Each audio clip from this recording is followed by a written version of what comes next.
Hey everybody, welcome to ScreenCrush. I'm Ryan Airy. When it was released, Spider-Man Homecoming was praised as a fun, zippy, and hilarious return to form for the Spider-Man film franchise, after the previous movies got a little too... I can't do this. That's a bummer. And while Homecoming is a lot of fun, I don't think it's fair to overlook the deeper story that director Jon Watts is telling. This is a film about frustrated people. Spider-Man and the Vulture are punished for trying to overcome their normal societal roles. Peter wants to leave home and apprentice under a tech billionaire, while villain Adrian Toomes wants to rise above the working class. And when you look past the robots, suits, and teen drama, you realize that Homecoming is actually all about class warfare. The movie begins from Adrian's point of view. The first scene in a movie, especially a Marvel movie, often establishes the film's central conflict, such as Bucky's murder of the Stark family, or T'Chaka murdering his brother. But in Homecoming, the opening scene also establishes the movie's theme. Adrian could almost be the protagonist of this film. The first shot of the movie is his daughter's drawing of the Battle of New York, and he has the first line. Things are never going to be the same now. And he's talking about the world at large, but the filmmakers are saying that what's about to happen is going to change his life forever. This scene is also filled with other nuggets of foreshadowing and character shading for Adrian. When I was a kid, I used to draw cowboys and Indians. And this is a meta comment about how superhero movies have replaced Westerns as our preferred popcorn film. But also, this shows that economically, the world is moving on and leaving Adrian behind. He's even admonished for not being politically correct. Actually, it's Native American, but... And when he says, "These alien bastards are tough. You gotta use the stuff they use."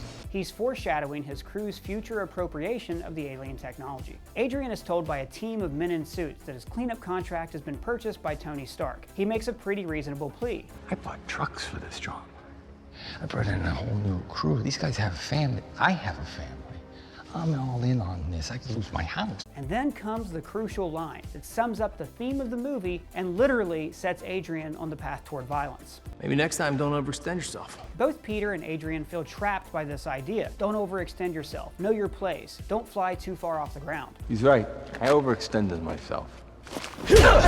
Adrian's reaction also establishes how later he'll succeed by using violence. Adrian is a stand-in for thousands of blue-collar workers who have lost their jobs as American manufacturing has moved overseas. In America, this has made a lot of the blue-collar electorate resentful and angry.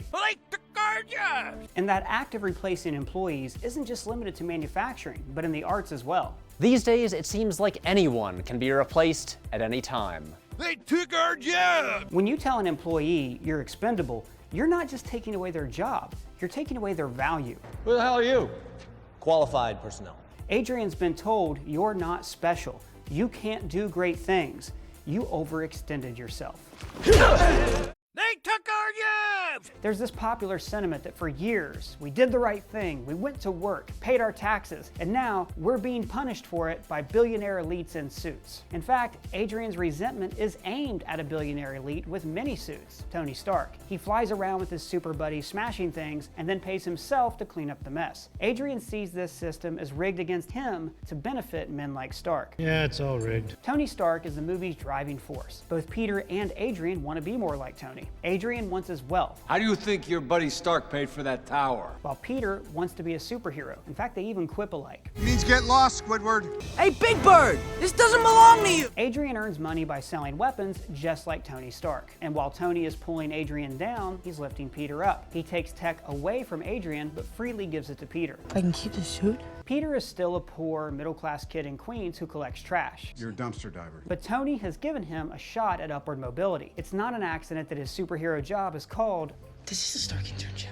It's like he's been given a lucrative opportunity to advance at a huge corporation, while working stiffs like Adrian literally fight for Stark's scraps. Adrian reminds me of another tragic anti-hero, Walter White. Both men were honest civilians who entered a life of crime to provide for their families. They each harbor resentment toward wealthy elites, commit crimes to make themselves feel powerful, and are each eventually undone by their greed. Just as Walter had a mirror image adversary in Hank, Adrian's story runs parallel to Peter's. Early in the film, things are going great for Adrian. Business is good. And terribly for Peter. He's ridiculed, emasculated, I'm not a girl, I'm a boy. No one is afraid of him. In fact, my favorite little detail of the film is that during the garage interrogation scene, Donald Glover keeps calmly putting his groceries into his trunk. Peter wants to be a superhero, whereas Adrian thinks that the game of hero versus villain is childish. Calling yourself the shocker. I'm the shocker. I shock people. What is this, pro wrestling? He tries to explain the stupidity of superheroics to Peter like a condescending adult telling their kid how to vote. You don't understand how the world works. Tony tells Peter much of the same after the disaster on the Staten Island ferry. No, this is where you zip it. All right, the adult is talking. Tony used to be a self-centered rich guy, and his arrogance made the world a more dangerous place. That's why he tells Peter, And I wanted you to be better. he wants Peter to be worthy of this economic power. If you're nothing without this suit, then you shouldn't have it. Tony is like Willy Wonka. He wants to leave his legacy to someone who will run the factory just like him. He spent several movies fighting to keep his technology away from selfish rich men like himself. But now, Peter has to prove himself by keeping this technology away from a struggling middle-class worker like him. Just like in the workforce, the older generation is threatened by young people. They work more hours for less money, live in their parents' basements, eat avocado toast, and just think they're so cool with their new ideas for video essays. And I'm talking about people like Brad. I hate Brad.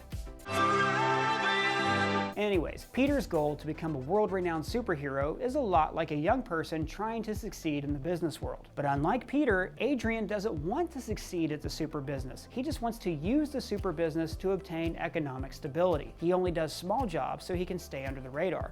Not a word from the feds, nothing from those Halloween costume-wearing bozos up there in Stark Tower. One of his henchmen pushes him to commit a high-risk job at high altitude, but Adrian refuses Could you shut up about that? until he has no other choice. Can you get that high-altitude SEAL thing up and running in time? And this idea that the Vulture is worried about flying too high ties into the film's continuing use of height and ceilings as metaphors for success and failure. Now, there's a lot of these, and I'm going to list them all. This is mentioned all the way through the movie. For instance, rather than gracefully web-slinging like past Spider-Man, Peter is dragged on the pavement and forced to run on the ground. This sucks.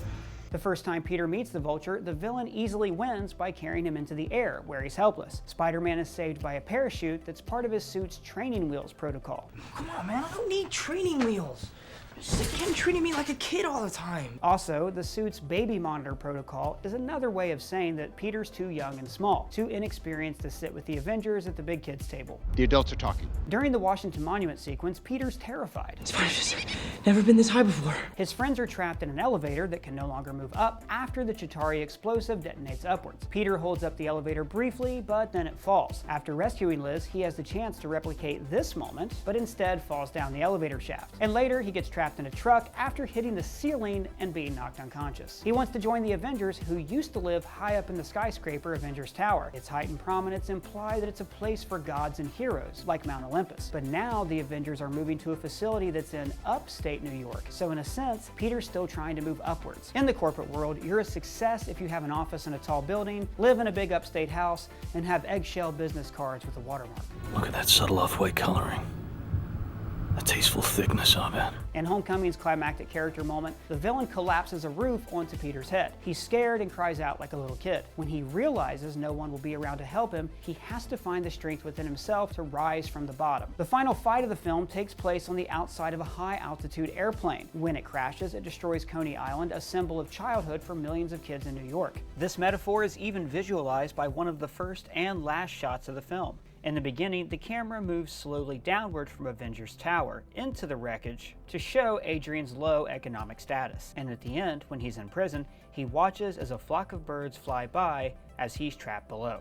Maybe next time, don't overextend yourself. So, what does this metaphor mean for the movie's theme of economic success? Well, the Vulture's fate is a loose retelling of the myth of Icarus. Icarus and his father Daedalus escaped from a prison tower using wings made of feathers and wax. Daedalus warned his son not to fly too high because the wax would melt, or too low because he would drown. In the same way, Adrian has to be the Vulture just enough to feed his family, but not so much that the authorities bring him down. But like Icarus, he flies too high and falls. Peter is initially like young Icarus, wanting to be a hero before he's ready. So him turning down the Avengers shows his character growth. I mean, I'd rather just stay on the ground for a little while. He's learned that he's just not mature enough to be a hero. You are not ready. But for Adrian, this message is darker. Society is telling him, don't overextend yourself. Don't try to succeed. Stay in your place. The problem is, he doesn't want to be a billionaire or rule the world. He just wants to provide for his family. That kind of everyday evil, this corrupted everyman, is the true face of villainy. Think about the scene in the car when Adrian threatens Peter. I'll kill you and everybody you love.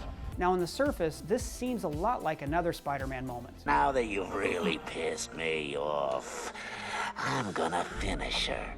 Nice and slow. But unlike past Spider-Man villains, the Vulture doesn't kidnap Peter's love interest, he's raising her. That's what I'll do to protect my family, Pete. If Tony Stark shows us that everybody has good inside of them, then Adrian Toomes shows us that anybody can be driven to evil. All it takes is fear, I could lose my house. resentment, Those people up there, the rich and the powerful, they don't care about us. and above all, the belief that you're doing the right thing. How could you do this to her?